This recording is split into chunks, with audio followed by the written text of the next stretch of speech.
আমাদের সমাজে বিভিন্ন জায়গায় বিভিন্ন এলাকায় দেখা যায় মানে রবিউল আউয়াল আসলে ঈদে মিলাদুন নবী নামে আয়োজন উৎসব করে। ঈদ আল্লাহর পক্ষ থেকে আল্লাহ আমাদেরকে দুইটা ঈদ দিয়েছেন। কয়টা ঈদ? দুইটা। সেটা হলো একটা হলো ঈদুল ফিতর আর একটা হলো ঈদুল আযহা। ঈদুল ফিতর, ঈদুল আযহা এগুলো আল্লাহর পক্ষ থেকে মুসলমানদের উৎসবের জন্য মুসলমানরা এই ঈদ আনন্দ করবে, উৎসব করবে।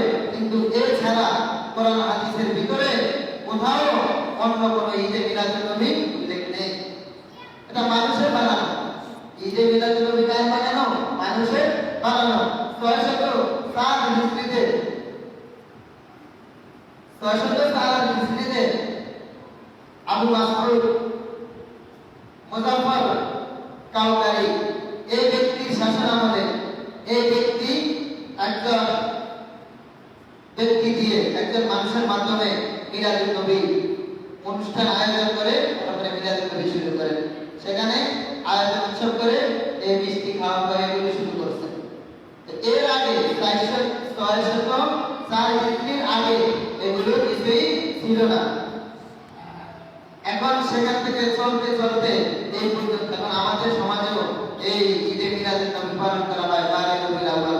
আরে ভাই, আপনি নবীকে ভালোবাসেন, আপনার মাথার ভিতরে নবীর সুন্নাত নাই, আপনার মুখে নবীর সুন্নাত নাই, আপনি এক বেলাও নামাজ পড়তে আসেন না, আপনি ওই বছরে আপনি ঈদে মিলাদুন নবী পালন করেন। আপনি ঈদে মিলাদুন নবী পালন করে কি জান্নাত কামাই করে যাবেন নাকি? এখানে ঈদে মিলাদুন নবী অভিযোগ করবে, এখানে আমল করার কোনো বিষয় না। আল্লাহ রাসূল সাল্লাল্লাহু আলাইহি সাল্লাম তার জন্মদিন পালন করেছেন 7 তারিখ। কি পালন করেছেন? 7 তারিখ। আল্লাহ রাসূল সাল্লাল্লাহু আলাইহি সাল্লাম তার জন্মদিনকে কেন্দ্র করে প্রত্যেক সপ্তাহে প্রত্যেক সোমবারে রোজা রাখতেন। আপনি যে নবীর জন্মদিন পালন করেন, আপনি কি রোজা রাখেন নাকি? আল্লাহ রাসূল জন্মদিন পালন করতে 7 তারিখ, আপনি বছরে একবার আইলে, আপনি বছরে রবিউল আউয়াল মাস আইলে পালন করেন।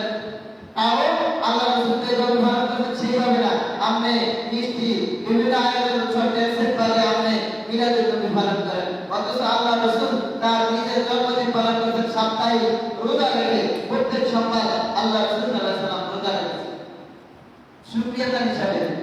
আল্লাহ যেহেতু সোমবারে তাকে দুনিয়াতে প্রেরণ করেছেন, সৃষ্টি করেছেন, এই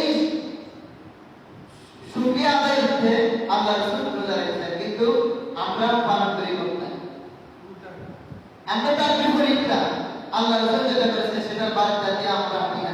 আমরা যেটা বেদাত, যেটা গোমরাহি, সেদিকে আমরা হাঁটতেছি। যাই হোক, আমরা মিলাদুন নবী, মিলাদ অর্থ জন্ম, রাসূল সাল্লাল্লাহু আলাইহি সাল্লামের জন্ম নিয়ে আমরা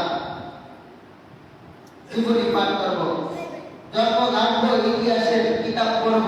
আল্লাহ রাসূল সাল্লাল্লাহু আলাইহি সাল্লামের জন্মের সময় কত শত অলৌকিক ঘটনা ঘটেছে এবং রাসূল সাল্লাল্লাহু আলাইহি সাল্লামের সিরাত জীবনী পাঠ করে আমরা আমলে পরিণত করব। আমরা এই রবিউল আউয়াল মাস যেহেতু আসছে, আমরা এই মাসে বেশি বেশি